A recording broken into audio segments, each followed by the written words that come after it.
promise to bring us more revenue and quality. Promise to bring us more revenue and quality. Promise to bring us more revenue and quality. Instead is now on its way. Yes, dear, we're making more progress now. Yes, dear, we're making more progress now. Yes, dear, we're making more progress now. Selectmen will help us all out. They promise to bring us more revenue and quality. Promise to bring us more revenue and quality. Promise to bring us more revenue and quality. Winchester's now on its way.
Hi everybody, this is Brian O'Haron, just after New Year's. Happy New Year to all. I hope we have a good year. A lot is going to happen in this year, so let's try to do well. The agenda for this week is, again, kind of short, but full of meat. Not much fat in here this week. First, I'll start out with a few comments. Then I'll talk about the major development financials, part 2. Last week we talked about a lot about the revenue from the condos and all. This week we're going to talk about a little different revenue that's coming along with these developments should they get approved. And then I'll talk a little bit about the 08-09 budget because that's upon us, and by the middle of the first quarter next year, March 15th, we have to have the first draft of the budget presented by the town manager to the Board of Selectmen, which will also have the first shot at the new mill rate for everybody so they can get a rough idea. It won't be the final one, but it will be a good approximation. And then I hope to talk a bit about intermediate term revenue, but I'm not sure we'll get that far. We'll give it a chance. So the first thing I want to do is I want to point out to you that if we can switch to the slides now over here. Thank you. When I was about 18 or 19, when I got out of high school in Torrington, I went off to an art school for a while and starved there for about a year and a half. Finally, couldn't take it much anymore, so I put all my artwork in a portfolio and I went around the streets of Hartford. I borrowed a suit and a pair of shoes from a friend and got dressed up and took my art around Hartford. And I went into G. Fox and Company, and I got a job with from a mentor of mine that I'll never forget. His name was Ralph Daddio. I think he used to also be in charge down at 17 Magazine in the advertising department there. I'm not positive. I'm still doing some research on that. I'm trying to track him down. He would be about 90 today, so it's not easy to find a picture of him, so I don't have a picture. But what he asked me to do was he hired me. He was a New York type advertising executive, AAA if not quadruple A personality, really a hustler, and he ran the advertising department at G. Fox. he asked me if I would do a season greeting card for Mrs. Arbach, who was the owner at the time. Her husband was dead by then, of G. Fox and Company down in Hartford. So I took the commission and I did that season's greeting for him, and then he offered me a job at $50 a week. I lived in the local YMCA in Hartford for $10 a week, so I had $40 a week to spend, and I did this cover for their 100th anniversary or something very close to it. I can't figure the dates there, but and the cover was done by me, and then I left for Kansas University, and I called the university and I said, "Please get me the cheapest room you can. I'm on my way," and they put me under the football stadium for almost nothing, and then I sold drinks during the football games to earn some of my tuition. So that was what happened. But Ralph Daddio taught me that anything can be done, and you just got to put your mind to it, and you can try. When he first asked me to do this magazine at that age, I was amazed that he would give me that authority and that responsibility. And then what they did is, not only did they put this on all their magazines for Christmas that year, it was I think 1958, it's down here on the thing, but they put it on all their shopping bags, it was on all the wrapping paper, it was on all the things that were hanging in the store, and at that time G. Fox was one of the biggest stores in the area, so I was quite pleased. I didn't see it all because I had all by then taken off for the University of Kansas. The other thing I'd like to do today in the introduction is thank some other of my mentors. You can switch back to me, thank you. You'll see them in back of me, I hope, by now. And that are a couple rabbits.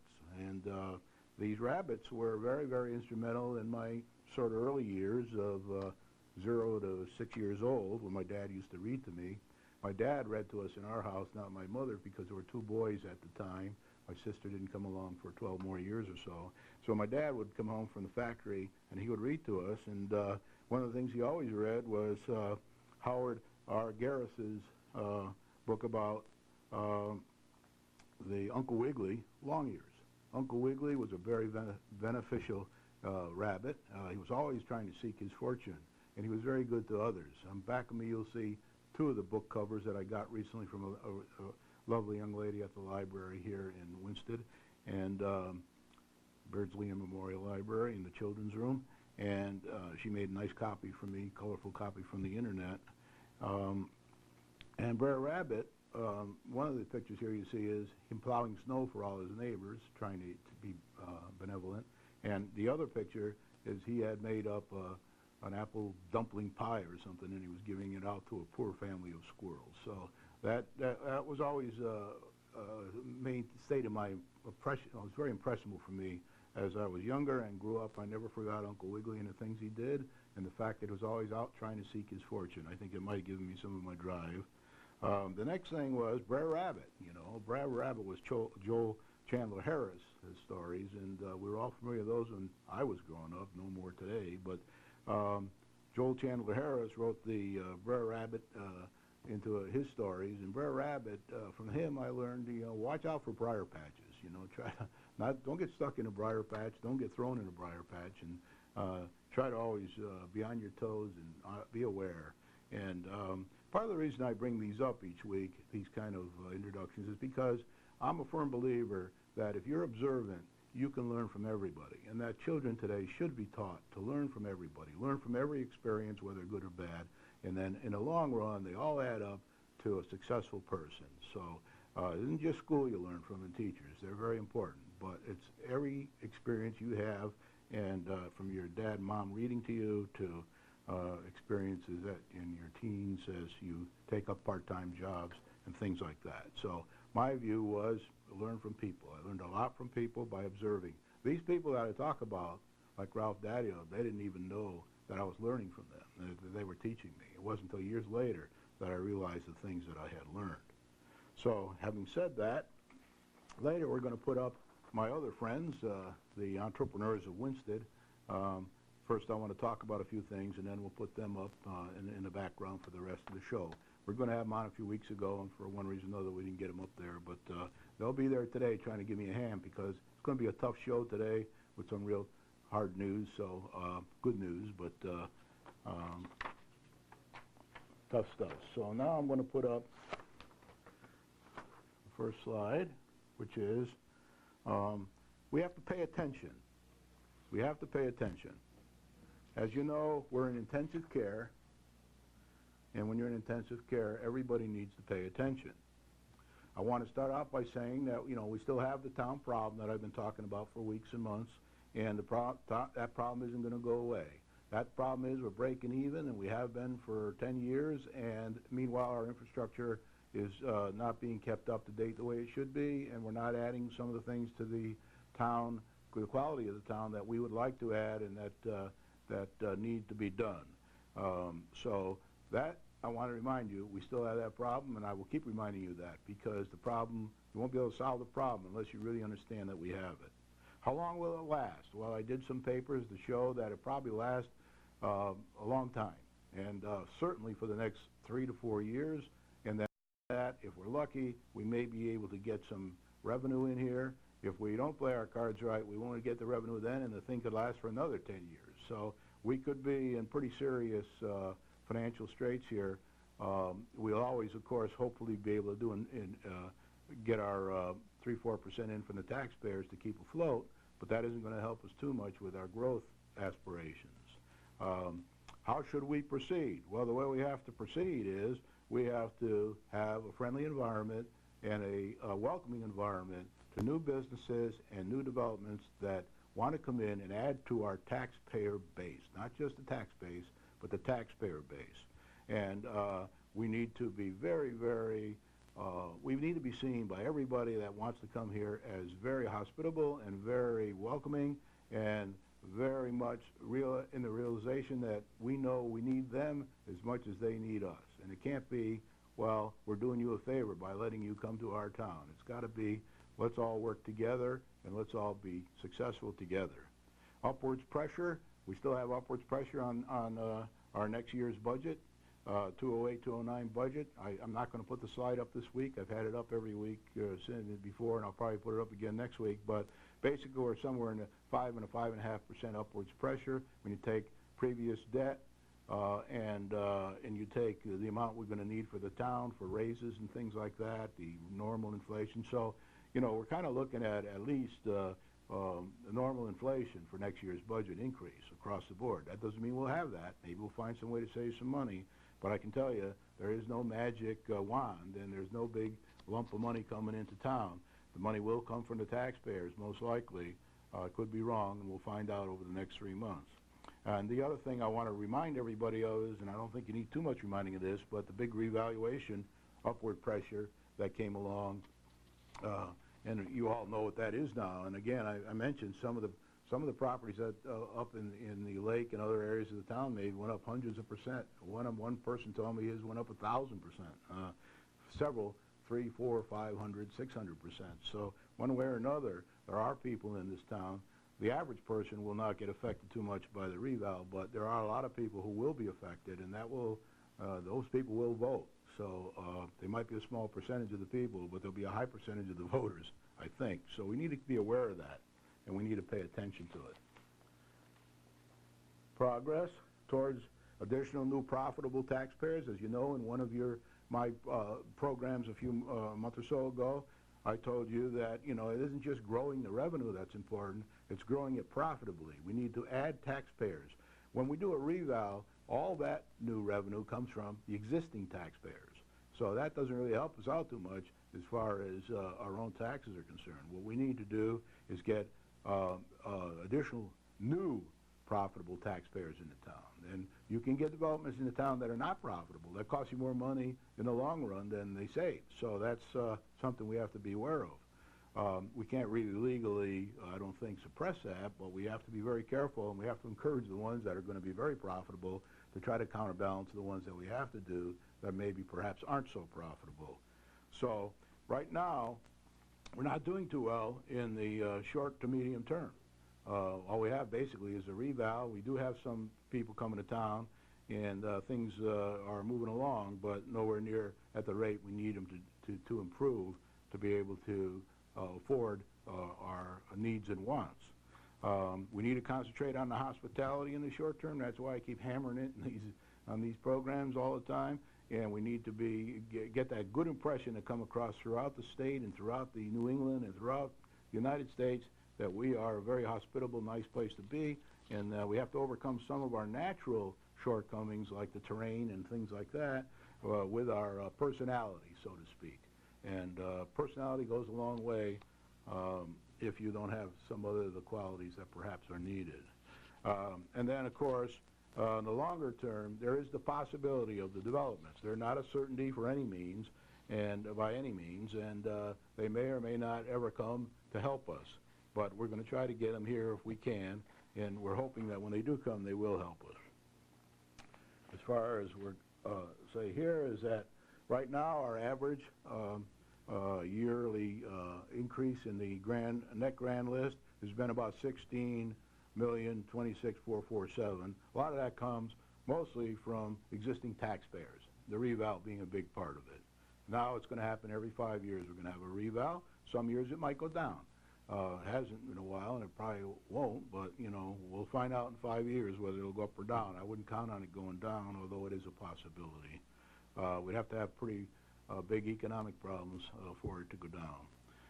The new intermediate profitable growth, anything between now and the next 4 or 5 years, is negligible, if any. Most of the money we will get from enhancements and people coming to town and building new houses and businesses will help us achieve the 16 million.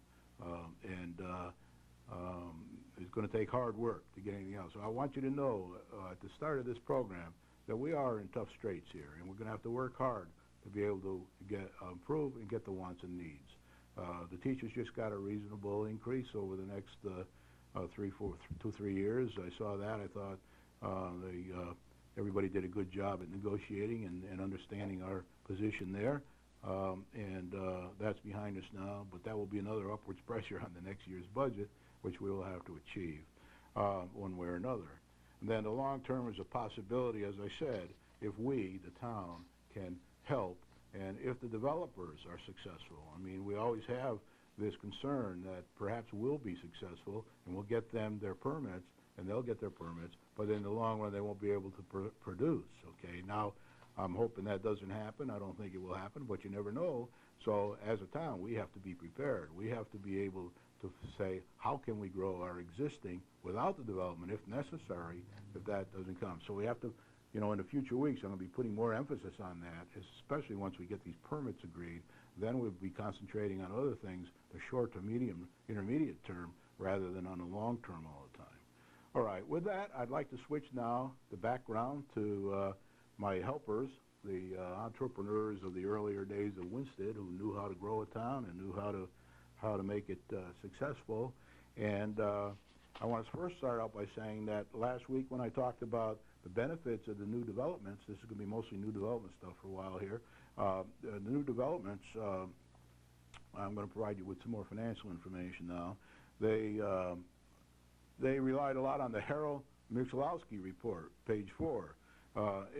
Basically, what they did in their report is they used a thing called the equalization factor, which took 50% of the appraised value of houses for their numbers. And in the town here, we use 70%, and that was one of the questions about that report. So I just want to tell you all, I did get some questions this week about it. We're using, the town of Winsted uses 70%, not 50%. So the numbers I gave you last week are pretty accurate. I did fix a couple of the little smaller mistakes I pointed out last week, where I had retyped some numbers backwards or something, but basically they didn't make too much of a difference. So I want to just clarify that for you, that if anybody has any questions about that, you can contact me or somebody down at Town Hall, but that's basically what that's about. Now, I'm just going to do a quick review of last week for those who didn't watch and those who perhaps didn't get through it, but there's a new, the second of the Aurora projects is coming in now. Actually, I was corrected this week by the Town Hall. They said it's not called Winchester Estates anymore, which it was a few weeks ago. It's now called Aurora Estates. So I've changed it all to Aurora Estates now. And as you can see on this slide, the last one was put in. It was denied by planning and zoning because of density requirements in the area. And now the current one is been reduced in some respects. I'll show you that on the next slide. But I did a comparison here of what was on the one before it was denied and what's on the current one. And the basic difference is, the major difference is, we lost a lot of what we call restricted, age-restricted condos, or whatever the configuration was at the time. I can't remember. I think it was apartments, the last one. But that takes us a beating as far as profitability is concerned. It doesn't mean it's an unprofitable situation. It just means it's less profit for us because there will probably be more children in the school system. We don't know exactly yet how many there'll be, but we know there will be more because they've changed the ratio there. And the ratio now is, what happened was we lost 118 of the restricted housing, where it would have 2 people age 55 and all, or over, or maybe more than 2 people, but they had to be 55, or whatever they were, and or over. And we've gained some unrestricted. We went from 144 and that we had before to 30 plus 33. So we're now up to 177 in the unrestricted area. Now, I put up last week the overall. I'm skipping a lot of the stuff I did last week just to do a summary here. But basically, we have the total situation of both Highland Ridge Estates and us, which is already approved on our level, still needs Army Corps of Engineers and DEP at the state level and federal level. But if we take that as a given, and it might not be, we might come back and ask us to change the configuration, but if it's taken as a given now, and it's all we can do, and then we add this new Aurora Estates to it as submitted, that includes the changes they made, then we get like $6 million in revenue. I'm just rounding it off here so I can go quickly. And then our cost per capita, which comes from the Herald report, and all the bottom line is, if there are 2 children in each of these 177 condos, then the profit to the town will be about $2,396,280 just from the condos. There's other revenue, which I'll talk about tonight. The profit, if there are less children in it, because remember last week I mentioned that maybe during the process somehow we can convince the developer and the town to probably get more age-restricted back into this configuration for Aurora Estates and get it down to, say, 85 unrestricted, then we would have less children. Or if even in the existing configuration, matter of fact, this is the existing configuration, I got a little confused there, if there's only 1.5 children per family, then our profit will go up to $2,991,000. If there's only 1 per family on average, it could be 3,585,720. And if only 0.9, which some educators are saying might be the future trend in housing in this area, then we'd be up to a profit of $3,704,664, which goes a long way each year to helping us. That's recurring revenue. So every year we'd be getting that money in to help us with our wants and needs of the town. Now, the last time I also showed what would happen if we could pull off some way of getting more age-restricted into this configuration. And if we did, then our numbers would go up. We would have profit would go up much higher. The one for 2 children would go up to $3,632,000. The one for 1.5 children would go up to $3,918,000, almost $4 million there. For 1 pupil, it would be $4,203,960, and if it was only 0.9 pupils per home with 177 unrestricted condos, then it would be $4,261,080. Now, there is a little bit of controversy here because I think, and I'm not an expert on this, but I've been told, and when I'm in the meetings I hear, that planning and zoning and the inland wetlands people aren't really supposed to worry too much about the economics of the situation. They're just supposed to make sure that the rules are followed that are in the Plan of Conservation and Development and in the inland wetlands regulations and all. But sometimes the lawyers for the developers get up and say, oh no, you've got to take into consideration more of the needs of the town as far as the finances are concerned, and that may be true or false, but the jury's still out on that one. I don't know. I'm not a lawyer, so I don't know exactly what the bottom line is there, but I imagine there'd have to be a big legal battle to get to the bottom of that. Okay, now I want to add the new stuff for this week and bring you up to date on the numbers here. And that's why I asked you to pay attention at the beginning of the program, because we really need these developments bad, and you're going to see why here. You already saw how much it would help us just with the condo recurring revenue. Now we're going to talk a bit about the revenue that comes from the sewer usage is additional recurring revenue. The water usage from all these places, this is recurring every year. Plus, these are non-inflation numbers too. They'll go up with inflation just like everything else does. In one of these programs, I'm going to talk about inflation, but not here today. Water is $326,698. The golf course itself is $64,500 in recurring taxes every year, and then various amenities on the golf course. There's amenities. There's a whole list of them in the Herald Report if you want to read it in my green papers down at the City Hall or from the Planning and Zoning or in the wetland area. That'll be another $137,080 recurring every year. So, and then every vehicle, it says in the report, every house has about 2 vehicles, so we'll have plenty of vehicles there. They did do a traffic study, and they passed the traffic study. That was done by experts. So we think we're all right in that area. Otherwise, we wouldn't have got the approvals from the town for the first one. Now it's still, jury's out on the second one. But that's another $172,598. It comes up to another almost $1 million here, $907,052. So that's in addition to the money I was talking about earlier. So I've done another slide here for you, which shows you the total recurring revenue with all these things put together. And now we're up to, and I'm not going to go through each one, but we're up to $7,041,112 each year. And I'm going to show you later what that means to you as a taxpayer, what percentage of taxes you will not be paying if these developments get approved and implemented. Remember, they're not even going to start for a few years, and they're going to take them, they say, 5 years to do. And I'm saying probably 8, I don't know, nobody has a crystal ball here, but I take the conservative approach at all times. It will be an evolutionary thing. They'll do some each year until they finally get to the maximum numbers. It won't all come at once. So 7,041,102.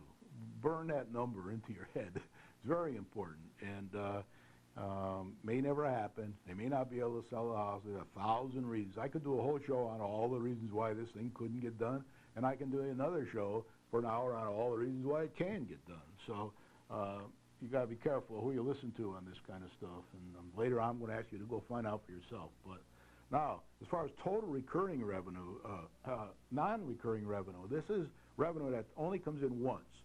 It doesn't come in more than once for the developments.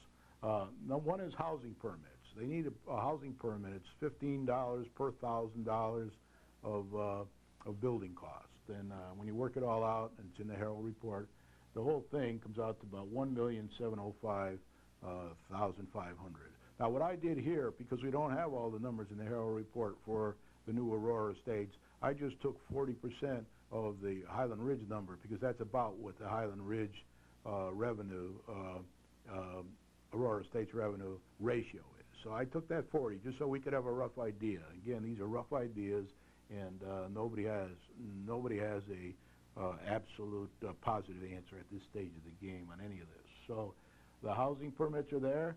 Each sewer, every time you hook an apartment or a condo up to a sewer, it's $1,000. And they're going to have 750 or so of these things. So well, it's actually going to be $758,000. And that's because there's 758 of these units combined between the two developments. And the water hookup's going to be another $1,000 per household. So you got another a big whack there. So in the beginning, $3,221,500 are going to come in as we go along into our budget. Now, the housing permit, that goes into the normal budget. That goes into the budget that we do every year, the town budget. The water and sewer hookup money goes into the water and sewer budget, which is in a separate profit center. And that money is used to help us keep our water and sewer fees down, to make repairs to the water and sewer. Now, there are some costs in starting all this up. You have to put a little more plant in there and a little this and that. But in general, we're going to have plenty of money coming in here to help with our sewers and our water. And then in addition to that, we're going to get the usage fees from these 758 places. So it'll be very, very helpful for the town. Now, there's one other thing that's going to happen there, which I'm going to talk a bit more if I can get to it tonight, is that developers are going to pay to lay the water and sewer lines all the way down to the Torrington Road from roughly around Main Street. It's a little farther down, more towards the Public Works area there. But they're going to lay the pipes all the way down and pay for that. So we as a town will benefit from the fact that we won't have to pay for it. And that happens to be our enterprise corridor. That's where an area where we want to get some of our intermediate money from. If we can get that water and sewer pipe down there, we can begin, hopefully, to get more people and more businesses to use the corridor and build things down there and pay taxes. And that'll help us with our intermediate money that we need until we can get to this quantum leap, which I call the development money, in the longer term. Now, the next thing, I can't say too much about this. This is really good news. And if it all happens, it's really going to be good for us. So let's try to make it happen. Now, the next thing that's going to be wonderful for us is that we're going to get, guess what, some more jobs in the area. More jobs, not less jobs, more jobs. The golf course maintenance will be a recurring another $1,380,000 coming into the town payroll money from the development. They're going to pay people to keep the greens up and to run this and to do that and to do the maintenance up there and things, and that's going to be about $1,380,000. The general construction costs are going to be about $75 million. That's 1,500 jobs times 50,000 salary per year on average, and it's going to be $15 million annually for 5 years. Now I use 5 years here. That's because I use that in the report. It could be 8 years. It could be 4 years. It's not likely to be 4 years, but it's more like longer term. So that number could be stretched over more than 5 years. But still, $75 million in jobs for construction workers and all the kind of people you need to make this thing happen. Oh, painters, you name it, everybody. So that's good for our economy, and that's going to help us out. Now, the next thing where jobs will be is 600 jobs, for, another 30 million for Aurora Estates. That's the new one they're coming through, should it get approved. So if Aurora Estates gets approved, then we're going to have 106,380,000 in jobs in this area for people for over the next 5 to 8 years. And some of them, like the golf course maintenance, that's forever, okay, and that'll go up with inflation. So it'd be better if some of these jobs were forever, but they're not going to be forever. But they'll give a great boost to our economy, and hopefully once the developments are in and these jobs go away, the developments, goods and services side will provide more jobs for people by increasing the value of the people's businesses in the town. And that's what we call in this Michalowski report, this is what they call the induced consumer spending. Now, induced consumer spending is very important to us, and that'll make all the businesses in town happy. Gas stations, people who sell food, restaurants, clothiers, practically any business in town should benefit, drugstores, anybody here in town should benefit from this induced spending. And it breaks up into two different ways. One is the household spending. The household spending will be done, as they say in the report, in the Litchfield County area, mostly Winsted, Torrington. Won't all be done in Winsted because we can't meet all the needs here in Winsted for these people. So they will still go to Torrington for some of their needs, just like we do. I go down there too often, to be honest with you, for small items. It costs me more for the gas to go down than it does the item I buy. But and that's Barkhamsted and New Hartford and, you know, Canaan and these kind of places around here. So that'll be, I broke it into two numbers so you could see, $13,650,000 for Highland Ridge Estates and Country Club, and for Aurora Estates, it will be about $5,460,000. So that adds up to $19,110,000, and that's every year. That's just not once. That's going to go on, and it'll go up with inflation. As we go up 3% a year for inflation, this number will go up 3%. Now, the next one is induced earnings across the state. Again, this comes from the report submitted by the developers in '06 into their Highland Ridge application into the public hearing. This is on public record. Anybody can go down and read it. And if you don't want to do that, get it out of my green papers in the town clerk's office and make a copy of it, take it home and read it, and you'll get a pretty good understanding of how the finances of the town are. So the induced earnings, again, I broke it down into two pieces, $88 million. This goes across the state. These are money that, because of this development, that's how much money will be spent across the state. Because we won't just be using local people for everything. We'll be doing, buying things from around the state, using subcontractors from around the state. There'll be a lot of that kind of thing. But that induced earnings for across the state is $8 million for Highland Ridge, and it's $35,200,000 for Aurora Estates, should that get approved and implemented over the years. So that's another $123,200,000.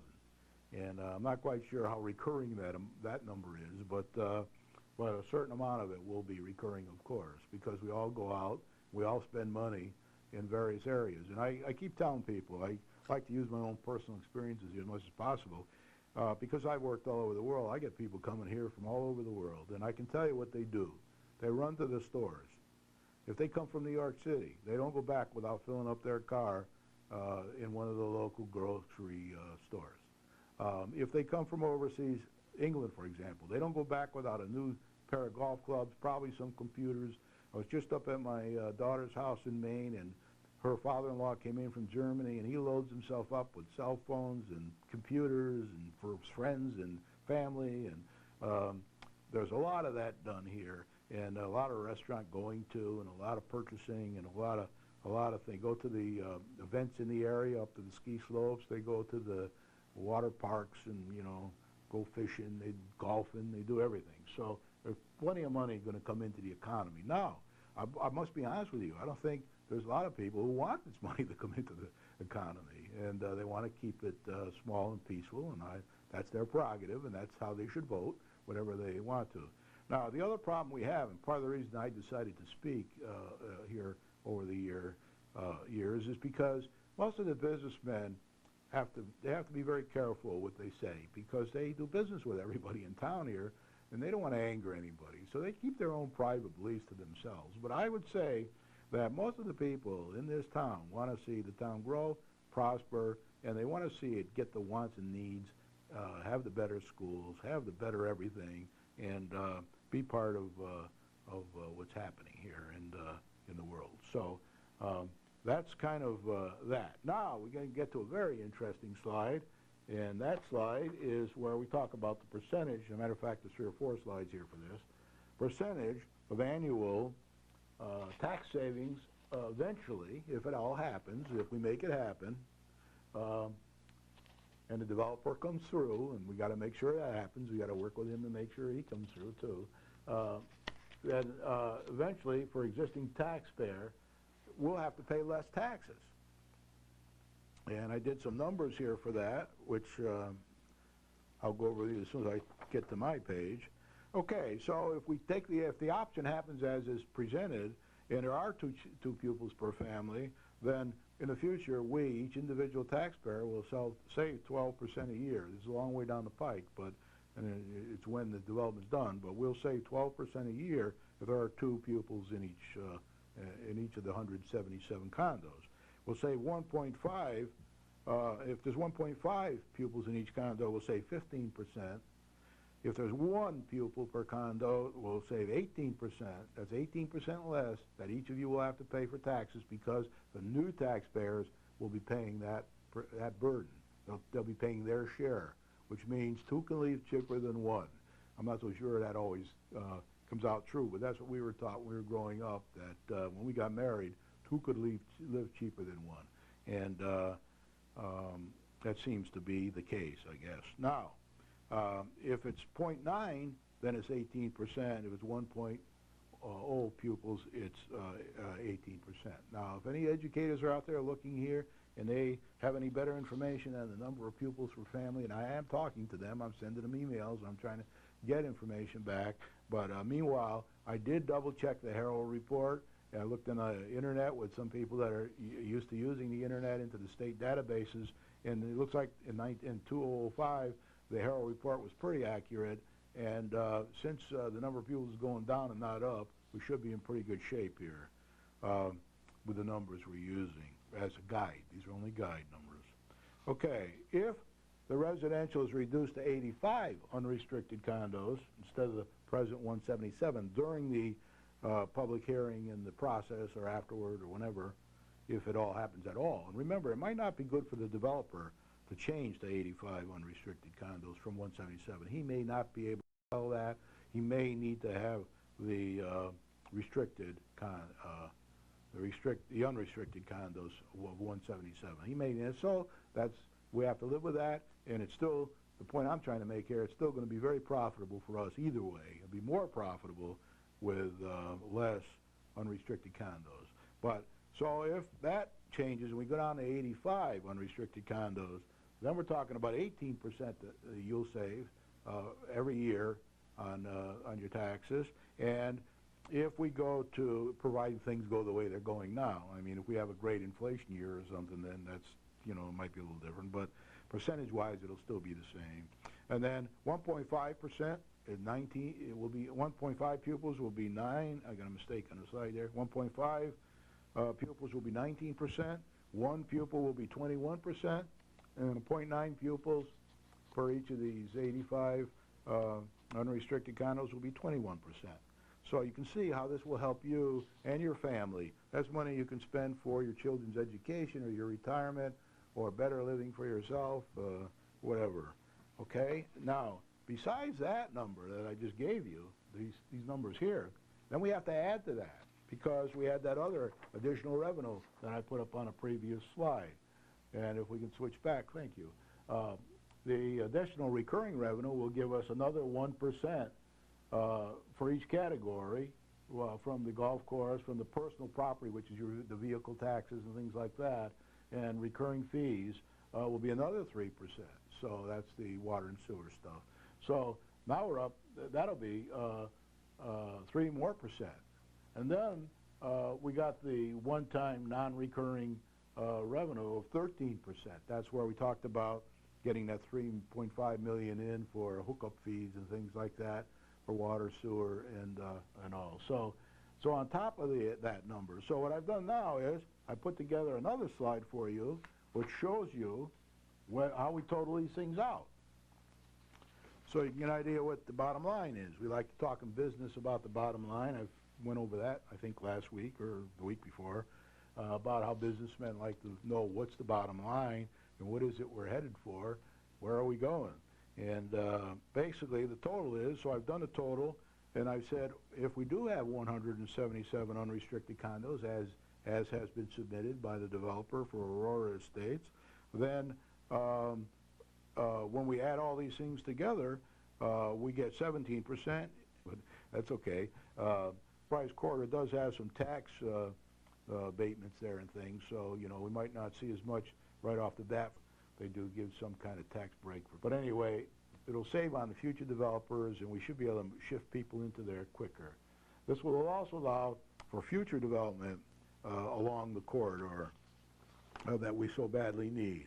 That will add up to the number of taxpayers that can help share the expenses of revitalizing the infrastructure of the town. Those people that go into the Enterprise Corridor are going to be additions to our tax base. And there are people down there expanding, that helps too. But getting new people in, new taxpayers that are profitable to the town and can provide jobs to the people in the town is one of our main goals. Okay, now I think about that. I'm beating it to death here tonight, and I would like to have a little bit of time now to talk about these public hearings that are coming up in the next few, well, over the month of January. they're going to be important or more. One more in the wetland that and I'm not going to read all your stop today, but public welcome to come. Everybody's welcome to give opinions, and everybody's welcome to ask questions, and everybody, more importantly, is welcome to expert testimony. And as I said in previous meetings, usually people that are against these developments show up in favor, and I'm not even sure if you show up and you're in favor, it'll do much good. But learn what the truth is, and you won't be affected too much by either the rumors or the propaganda that may be flooding the town. We'll have these public hearings, and they're mandatory, and they're useful, and a lot of good information comes, and a lot of the people who come to talk do make good points, and they do get their ideas incorporated.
into the planning.